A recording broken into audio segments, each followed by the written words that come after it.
Hello, everybody. I hope you're all having an amazing day. It's Wednesday, which means we're doing our usual top tips video, beginner guide, whatever you want to call it. And I figured out today would be a great time to sort of start this Endgame series I've been wanting to do. I'm thinking it's going to be like a 3 or 4 part series, just sort of covering all of the basics of Endgames. We do like an episode for each sort of piece. And see how that goes. Hopefully it helps because I personally love endgames. I think it's my favorite part of the game, mostly because of how sort of deceptively simple they can be. You know, you've got rid of most of the pieces on the board, but still you have to calculate like your life depends on it. You know, these can be so tricky for no reason at all, just other than the fact that they are just tricky. Especially when you have like rooks or minor pieces on the board. Don't even get me started on queens because I just can't. But anyway, I thought just before we start, I'd share some of the reasons why I think you should be studying endgames as part of your regular sort of training, prep, studying, whatever you want to call it. So firstly, I think studying endgames increases your sort of long calculation skills, you know, like maybe with puzzles and tactics and all that, you might be focusing on maybe 2 3 move 4 move combinations, you know, maybe 5 moves if you're better than I am. But yeah, I think because there's so few pieces on the board, it allows you to go much deeper into a single sort of line or maybe like a couple lines. So maybe rather than doing like 3 or 4 moves, you calculate maybe 10 moves, even if they're just vague ideas of what you want to accomplish, because there's less things to actually calculate and it's maybe a more simple calculation. You're able to just stretch those skills past what you usually would be able to use them for, and I think that's a really good skill to develop. I think I don't know where I heard it, but I remember listening to some grandmasters talk about what their strengths and weaknesses are, and like the best players were able to do both long and short line calculations, and I think that's something that's a bit ignored, sort of, especially at the club level. People like the tactics, and who doesn't like tactics? But I just think this is just equally as important. Along with the long calculations, it's gonna help your evaluation skills as well. Because you're going to have a deeper understanding of what is winning and losing in the end game, basically, or drawing, because that's an option in chess as well. So you're going to be able to see that coming from far away, and it's going to help you sort of decide and dictate what end game you want if you know what the theoretical sort of result is going to be of those end games. It'll help you make decisions that get you into better positions, and that only comes from knowing endgames, really. And on top of that as well, if you know the best move, then you're more likely to look for the best move. If you understand what I'm sort of saying there, like if you've got like 3 or 4 candidate moves and you're not quite sure on any of them, but you know there is a best move and you know there is a winning move, because you know the theoretical outcome of the game, then maybe you'll be more motivated to find that winning outcome, which sometimes that can be the difference between winning and losing. If you just know that you should be winning, you'll be able to know to find the winning moves. It doesn't sound particularly coherent when I say it out loud, but I hope you understand the point I'm trying to get across there. And the sort of most important point as well, you're not going to lose in winning positions, and that's such a common thing that I've done, and I know I've done to other people. I've swindled a lot of results in the end game because I have studied a bit of end games, you know, and it's so frustrating when it happens to you. Like, yeah, I know for a fact this end game's drawn, and I know for a fact this end game's winning, and they go ahead and turn it around. Like that only happens because you didn't play the end game right, basically. As harsh as it sounds, that's it. You didn't know the end game, and you made a mistake because of that. So if you know your end games, you're not going to make as many mistakes, and you're going to win more games because you've done the hard part. You've done the middle game and the opening. You've done the hard bit. and the end game is more like following instructions, sort of. The instructions maybe 20 moves of calculation, but it's there for you to take. It's decided basically. As harsh as that sounds, it's sort of the truth. But yeah, I mean, it's just fun. I find it fun. A lot of people don't find endgames fun; they find them boring or whatever. But I think there's um, there's a beauty in following the dedicated outcome to a dedicated win. Rather than sort of making it up on the spot. Like if you see that from 30 moves away and you're able to best move, best move, best move all the way to victory, I think there's something really cool about that. Sounds a bit nerdy, but that's the way it works. But anyway, yeah. Enough talking. Let's get into the first example. So to start off our king and pawn journey, we're going to be talking about tempos. Now, a lot of you will probably know what tempos are, but the beginners, I'll explain anyway. Tempo basically just means a move. So if you're up a tempo, you're up a move. Basically, you managed to do something before your opponent has, and there's not much else to it other than that. An important thing to know is that you can sort of have tempos in reserve, which we'll look at in the next example. But for now, this is a really sort of simple puzzle, and I encourage you guys to all pause this and pause all the examples really before I go over them. Just try figure it out for yourself and see how you get on. This one is quite easy, and you should be able to figure it out because there's only 4 pieces on the board, and it's white to move and win. And you just looking at it straight away and analysing it, you've got 2 pawns that are the same distance from the promotion square, so they're both 4 squares away from promotion, and the kings are in the exact same place. So how is white going to go ahead and win this? So the important thing to note is that white's going to be promoting, and obviously they're going to promote to a queen. And then black's king's on this diagonal as well. So their promotion's actually going to come with a check. And that's going to be really important to white actually winning this endgame. So we'll go ahead and we'll just simulate a pawn race. So white's going to push, black's going to push, and they're just going to keep doing that until something happens, basically. And then white's going to promote to a queen, and all of a sudden, it's with check, and black's still not promoted.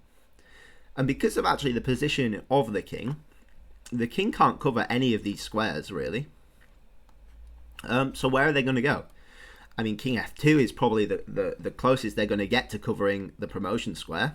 But after king f2, the queen's just going to go ahead and sit on h1, and there's literally nothing black can do to promote this pawn, and that's just going to be a win for white. All because they were up a tempo with this check. And if it was black's turn, it wouldn't have mattered either way because of the check at the end. I don't think we can switch this over to black's move, but you see the same way that when they promoted, they were unable to cover the promotion square. They would be unable to cover the queen as well and recapture after black promotes. So this is just a really sort of it's simple, but it's really instructional, I think is the word. Because not only are you calculating the sort of time it takes to promote these pawns, you're also thinking about where your king is after the fact. So if this king was over like sort of one square down to f2 already, then it would be a draw. Or even to g2, then it would have been a draw as well. So if black was able to sort of predict this endgame and know that white's only pawn was on this diagonal when it promoted, then maybe they would have had the foresight to move their king off that diagonal basically and avoid the check. And that's a super easy thing you can implement straight away into your games, is look at where the pawns are promoting and get your king off that diagonal or off that square, because it happens so much, especially if the king's on the back rank and someone promotes the pawn, but they promote it with check, and then they're able to cover your opponent's pass pawn. It happens so often.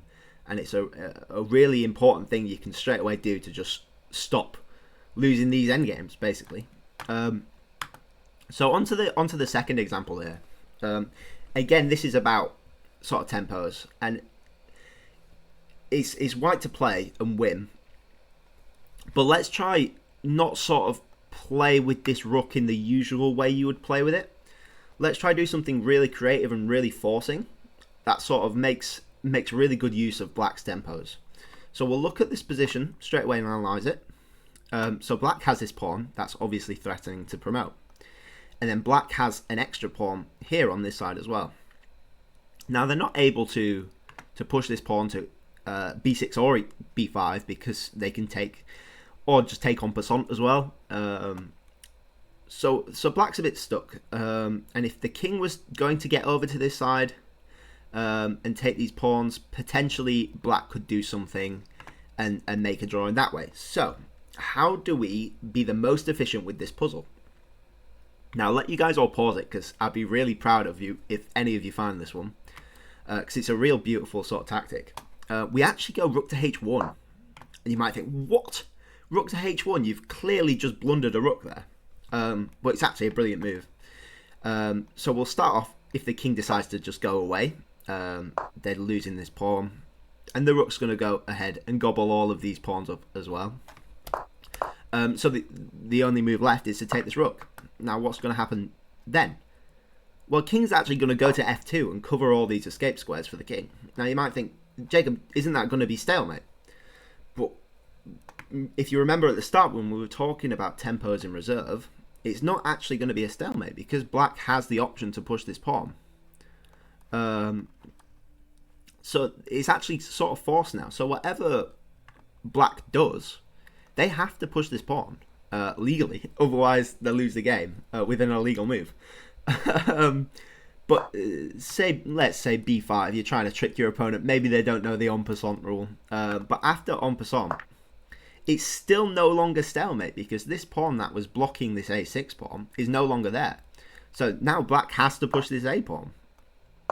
And there's nothing stopping white promoting. And after they go to a3, queen b7's actually just checkmate. So this is a really cool example of tempos in reserve, and how they could work with you but also work against you. So it's not necessarily a good or a bad thing. It's just something you have to take into consideration. And this h1 rook move is just absolutely amazing. It blows my mind every time I see it. And yeah, if you find that example, just be really proud of yourself because that's a beautiful one, and a quite tricky one to spot as well. But yeah, the tempos in reserve, that's all this one's about. And it's just something to keep in mind in your games, and something you can implement in your games as well, if you are facing some sort of stalemate attack or anything to do with that sort of idea. But yeah, on to the next one. So the next concept we're going to be covering is something called opposition.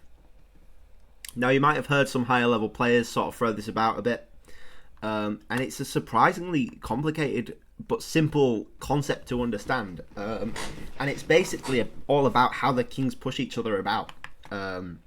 So for this I've just set up a board with no pawns, and we're just going to sort of talk about it a bit. So right now the kings are in opposition, and you might have heard when other people are talking about it, people can have opposition against other people.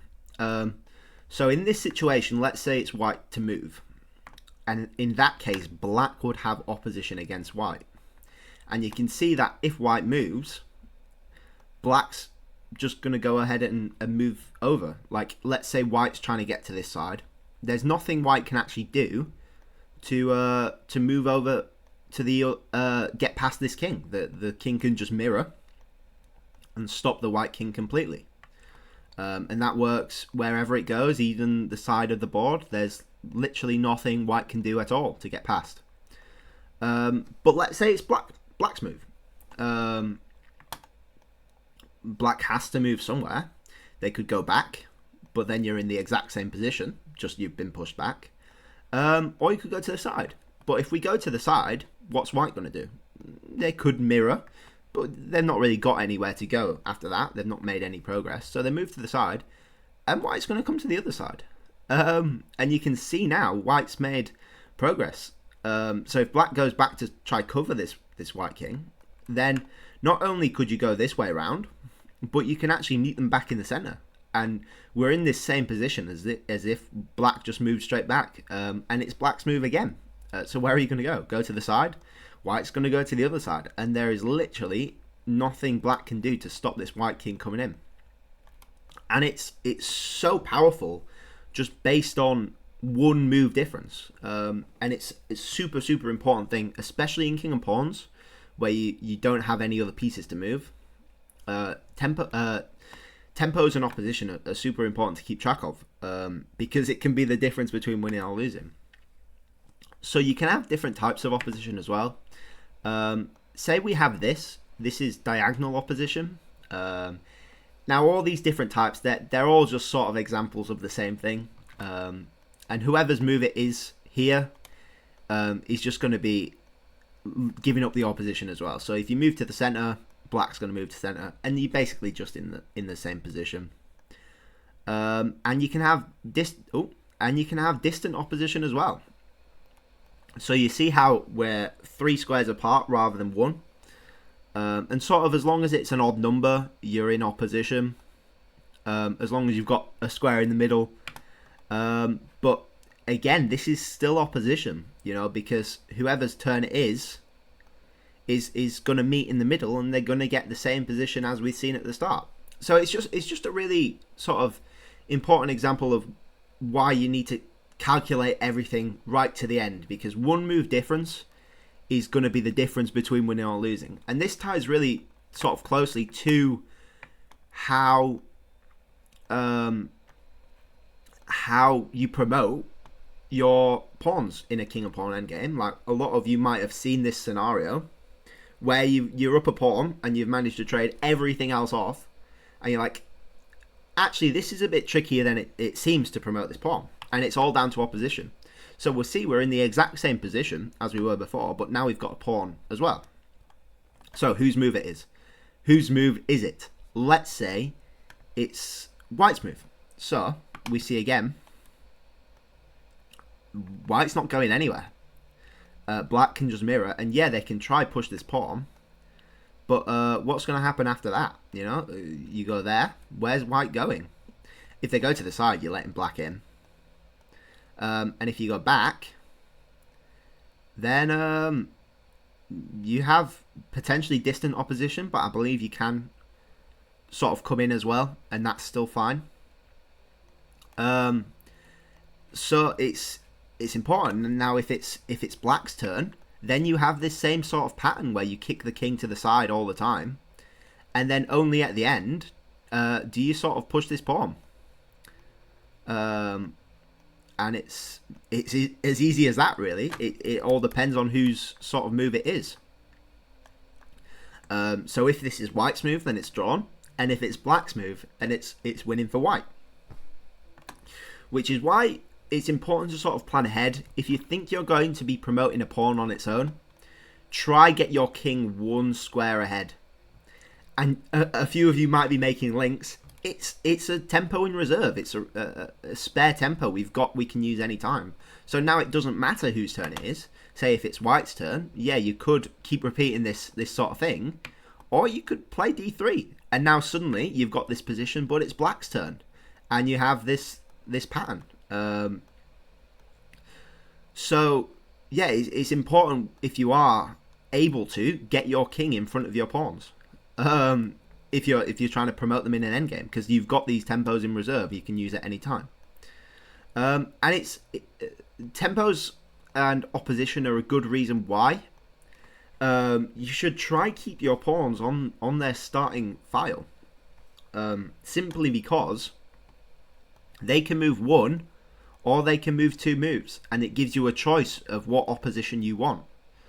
Because if you did 2 moves on their own, then it would be the same opposition. But if you did 1 big move, then it would be a different opposition. So it's just a little thing to think of. The main thing to take away though is keep your king in front of your pawns, and that will save you a lot of heartache of drawing, winning endgames, and all that jazz. But yeah, so just relating to the king and pawn versus king sort of endgame. Just a little example, because like so many of these situations have examples where it does and doesn't work. What do you think will happen when it's on the A or the H file? Would it be the same? Let's say it's black to move. Yeah, like you can go to the side. But what's sort of happening now? Like if black gets to the corner, how's white actually going to kick this king out the side? They can't get to the other side. That's the important thing. There's no -1 file or whatever there is that you can't play off the board.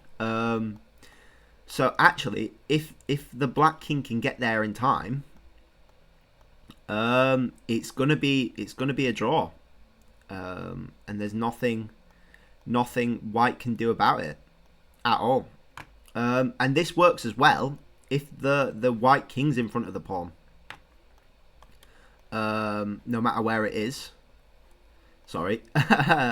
No matter where it is, this is a draw as well, because the same sort of thing applies. You get down to this corner, and now it's actually white king that can't get out. And we saw this in the rook h1 little puzzle. That is going to be a stalemating chance. So you know that if you have to sacrifice maybe a piece for a passed pawn, and you leave them with like an A or a H pawn, then that's actually going to be fine if you can get your king there in time. And that's going to be a good decision because it's going to be a stalemate. Or if you have the choice to swap off 2 pawns, and black can take one of these pawns, you want them to take this pawn. You want them to take the A pawn, because leaving the C pawn's going to be better chances at winning than leaving the A pawn, because that's going to be a draw, especially with the proximity of the corner to black's king. But yeah, that's just a little add-on, and it's just something to think about as well. And it'll help you sort of decide what your plan is in an endgame, and help you sort of avoid this if you're winning, or try get into it if you're drawing or losing. But yeah, on to the next one. So the next little topic, you might have heard me sort of talk about this on my Road to Master series. It's super useful all the time. It's called the pawn square. And it's just a little quick tip of how you go about stopping pawns, passed pawns, basically. So what we're going to do is draw a little box around this pawn, so a diagonal from there to the promotion square, and that's going to tell us if we can stop this pawn or not. So the rule is, if the king can actually enter into this box, then they can stop the pawn. And we can see that here. The pawn's going to be able to be stopped.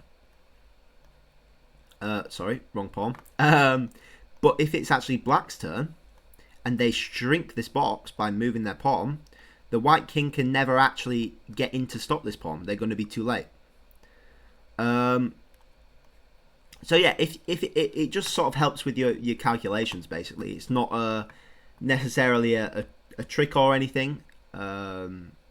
It just helps you with your calculation and speeds up, rather than counting 1 move, 2 move, 3 move, 4 move. You can just say, yeah, I can get in the box, basically. And it seems sort of childish and stuff to use, but I guarantee you it's so ridiculously helpful, especially if you've been playing for like an hour or so and you're tired and you don't want to do 20 moves of counting and calculating.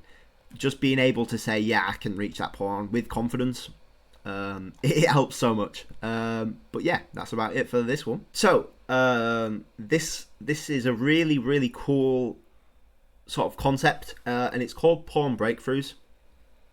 And there are tons and tons of examples of this, but this is the most famous, most common sort of example you're going to find. So what we're going to do, we're just going to sort of ignore these kings for a minute. Imagine they're not on the board. Chess.com won't let you make a page without putting kings on the board, so I just had to. But we're just going to imagine it's just these pawns here. And we're gonna, it's 3v3, and they're all lined up right next to each other. It's important to know what side of the board we're on as well. We're on the black side of the board. So is this going to be a draw or a win for either side? And it looks straight away like it's going to be a draw, because if we try something like that, everything's locked up and it's going to be drawn. So we know both of these side pushes don't work. You can also do takes, is fine as well. Obviously without the kings on the board. So we know the side moves don't work. So trial and error, let's try the middle one. So there are actually a few things black can do here. First thing, and the worst thing they can do, is push the pawn, because obviously you're just going to go ahead and take either pawn, whichever side it is. So we know they can't actually push, and they can't ignore it. So let's take it. So let's say they take with the F side. Now, obviously, if you take back, it's going to be drawn again. So do we push for a win here? And it turns out you can actually push for a win here. And I'll give you a chance to pause it and try to figure it out for yourself. But it's a really, really nice move. And it's actually going to be H6. H6? Really? Like, this is just blundering both of these pawns. But what's actually stopping this pawn promoting?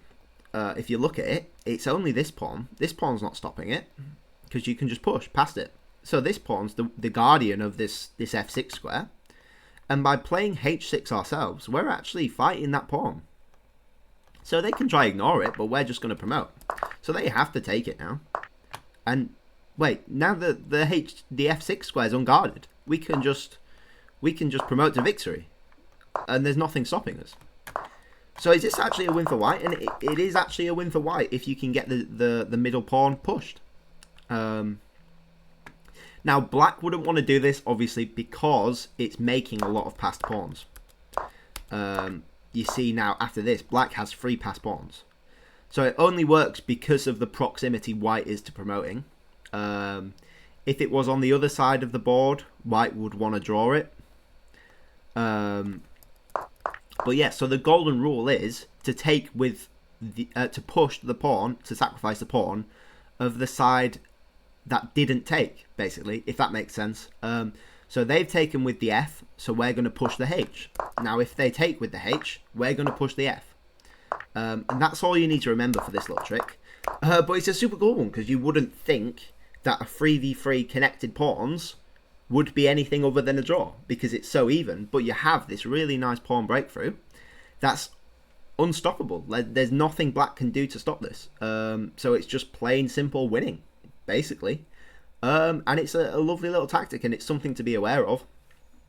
See, if black if black had a move here, they would lock it up, you know, as fast as they can. And if white did the same, then it's going to be drawn. So you need to be aware of it, and you need to play it when you get the chance, because it's the move to play, basically, in this situation. It's the only move to play. Anything else draws. And it's a super common one, especially for sort of beginners to get into this sort of position, because they keep their pawns on the board in lines, you know, like you're not going to get these really complicated pawn structures in sort of beginner games. They're gonna want to hold tight to their pawns, and if they do that, you need to know how to break through that. Otherwise, you're going to be stuck with draws, basically. But yeah, onto the next one. So the second to last little idea we're getting into the complicated stuff, and you can't talk about king and pawn endgames without talking about the Reti study. If you don't know this, prepare to have your mind absolutely blown. And if you haven't fallen in love with chess yet, after this, there's no hope for you. You will be a slave to the game, basically, because it's so mind-blowingly amazing. I know I'm hyping it up a lot, but it actually is ridiculously cool. And basically, what's going to be the result in this position? It's white to move. And obviously, this pawn is promoting. There's not much you can do to stop it. This pawn, the king, it's not going anywhere. So you might think, no matter what white does, it's going to be a black to win. And you would almost be correct, except you're not correct. It's actually white to draw. And you might think, what? White to draw is you being crazy. You finally lost the plot, Jacob. What are you on about? But it actually is. And it's exploiting like a quirk in the chessboard, where the length of a triangle side is the same as its diagonal, basically. If you know the Pythagoras' theorem, you would know that the hypotenuse is the longest angle in a right angle triangle, longest side in a right angle triangle. But that's not true on the chessboard. They all take one move to get to, no matter what. And this just sort of exploits that. So we're going to use everything we've sort of learned up to this point about tempos, about pass pawns, about pawn squares, and we're going to put it to work. So what's white going to do? White's plan is that they are actually wanting to promote this pawn. So we could go directly to this pawn, but that's going to be a lot of moves, and we're not actually stopping this. So how do we cover this pawn and threaten to promote this at the same time? Well, we're just going to go diagonally, and that's the only move basically, and that's how simple this is. It's so simple but so mind-blowingly confusing that it's just art, really. So black has two choices. So they can be greedy and they can go for the pawn promote, or they can try be smart about it and try cover this pawn. So let's say black tries to promote, sorry. Well, we're actually just going diagonal again, and we're still making progress to both sides. And if you see here, what are we? 2 squares from getting into the pawn square. And in this situation, we're still 2 squares from getting to the pawn square. But we've also made progress coming to this pawn as well. And we're actually 2 squares away from both of them. It's like suddenly we're actually in the game, all of a sudden. How has this happened? Now, black can keep trying to push this pawn with h3. And at that point, we sort of abandon this pawn now. It's too far gone, we're never going to get there. And we actually go king e6. And all of a sudden, this pawn's super scary. And they can keep pushing h2. And at that point, we're going to promote at the same time. Or they can try cover this square, at which point king d6 and it's covered. And now there's nothing black can actually do to stop this promotion. They can move up, but we're just going to move up. And after promotion, we're promoting, and a queen versus queen is just going to be drawn no matter what. And yeah, so that's black's options if they decide to push the pawn. And you see how quick we can get to this pawn. It's scary, really. So let's say black tries to be smart about it and goes king to b6. Well, at which point we keep going diagonal, basically. Now, what's black going to do? They can take this pawn, sure. But if you see this pawn square now, we're actually getting in the pawn square. If we get one more move, we're actually getting into this pawn square. So if they decide to just go ahead and take that, we're in there. So let's not get in the pawn square. Then we just keep threatening to get in the pawn square. You know, they move, we move. And we've made, again, another way progress onto covering this pawn. So now they're like, oh no, they're going to get to d6. They're going to promote. We've seen that in the last variation. So let's just take. And all of a sudden, we're in the pawn square. And black can't actually do anything. So if they see this all from the start and they go after this straight away, we just do the same thing. And again, we're getting in the pawn square. There's nothing they can do about it. And if they try to, we just do that. And it doesn't matter. There's nothing that they can do to stop us promoting this pawn. And it's just absolutely mind-blowing. And I had no clue about this until about 1.5 years, maybe 2 years into studying chess. And I still didn't understand it for a long while since then. But once you actually understand this and you understand the reasoning behind it and the threat of the passed pawn, versus the threat of taking this pawn, I mean, all I can say is I hope I've done it justice, basically, by explaining it to you guys. But, you know, wow. Absolutely crazy. And this is never going to come up in a game. But it just shows how deceptively complicated end games can be. And how you have to calculate all of these things out. Like, what's this? It's 6 moves. 6 moves of calculation. You know? And we've covered, what, a good 5 minutes talking about it. Like, and how many lines? 1, 2, 3, 4, 5 branches.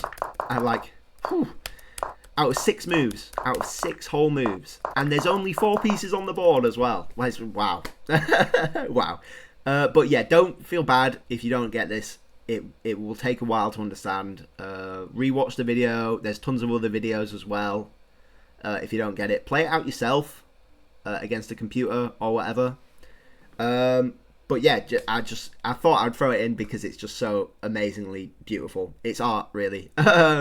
And Richard Rey is an absolute legend for composing this one. But yeah, last little thing coming up now. So we're back to the more useful side of endgame technique. And this one you will actually use in your games all the time. And when you do manage to pull it off, it will be the best feeling in the world. But it's all about triangulation. And you might think, what the hell is triangulation? You know, we're on a square chessboard. How can you make triangles? But so if you remember opposition, and everything was symmetrical. They moved up, you moved up. They moved to the side, you moved to the side. So we're actually sort of trying to get around that. And we're going to move in triangles, basically. And you can see, if they move in 2s and you move in 3s, eventually they're going to be an odd number.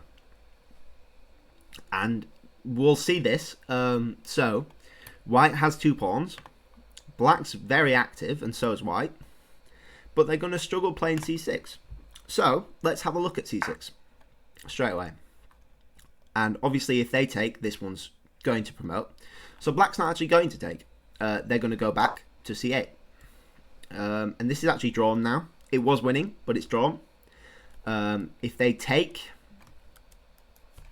then we have this position where white's actually sort of behind their pawn, which we know from the king and pawn promotions that isn't going to work, and it's going to end up in a stalemate. And if they go c7, well, black's actually getting stalemated themselves here. So they're just going to keep shuffling to d7 and c8. And there's nothing white can do to actually stop them doing that. Because if they go any closer, then it's going to be a stalemate. So now we know they can't actually push c6. Where else is white going to go? You can't go there, there. You don't really want to be going back. So let's go to the side. And then you're letting black's king in, basically, voluntarily. If you didn't want to risk it, you can push c6 and go for a draw, but this is the way to win. Because we know if black keeps shuffling, they're going to get their king away from these pawns, and we're going to push. It's unstoppable. So they're forced to come in. And then where are we going now? King d4 is the only thing that covers the pawn, basically. We're forced to do that. If we don't, it's not going to be very nice for us. Now what they can do, they can go to b5.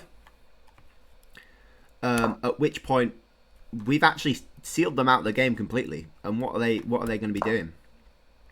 They go to a6. We're coming up and we're actually taking this pawn.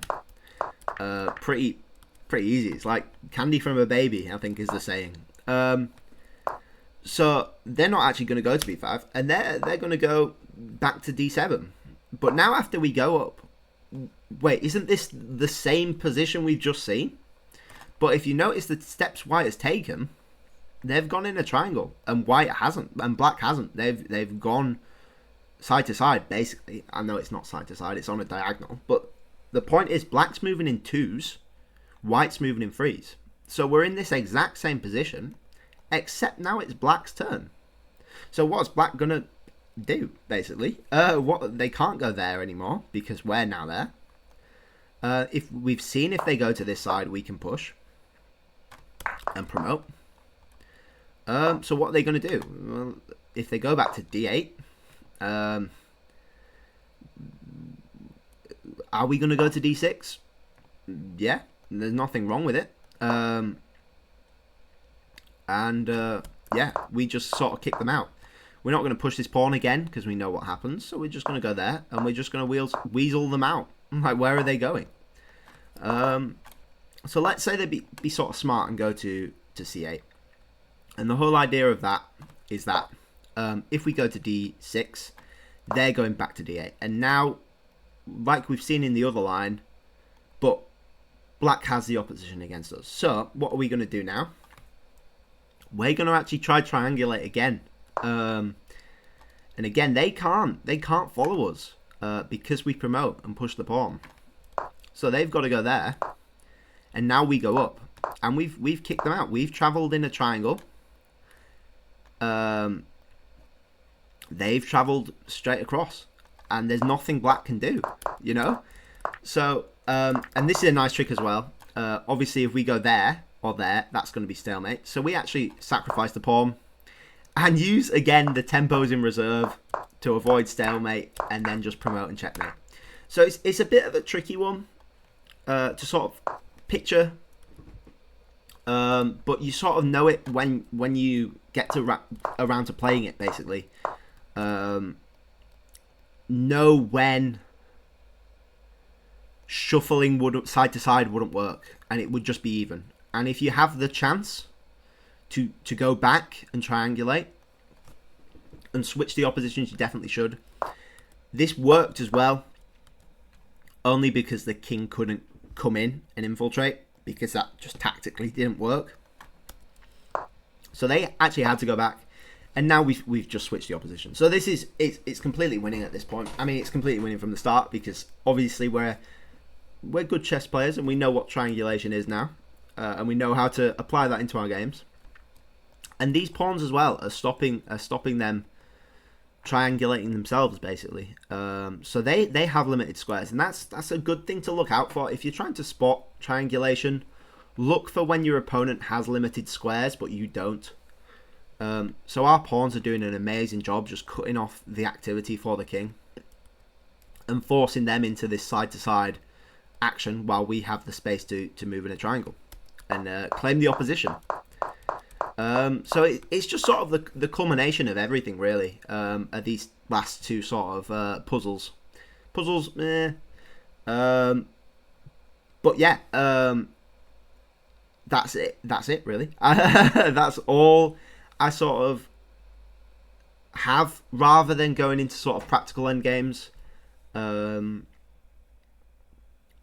It's a good sort of overview of endgames, king and pawns, without going into practical examples from games. So if it takes you a while to sort of implement this, there's tons of videos on YouTube and everything.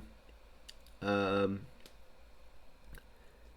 yeah, thank you all for watching. I hope this helped. I hope you can start to implement this in the game. If you don't understand any of it, either go back and rewatch it or drop me a comment. I'm happy to answer any questions or anything about it. And yeah, thank you all for watching. Please like if you liked. Please subscribe if you really liked. And I'll catch you guys all tomorrow. Bye-bye.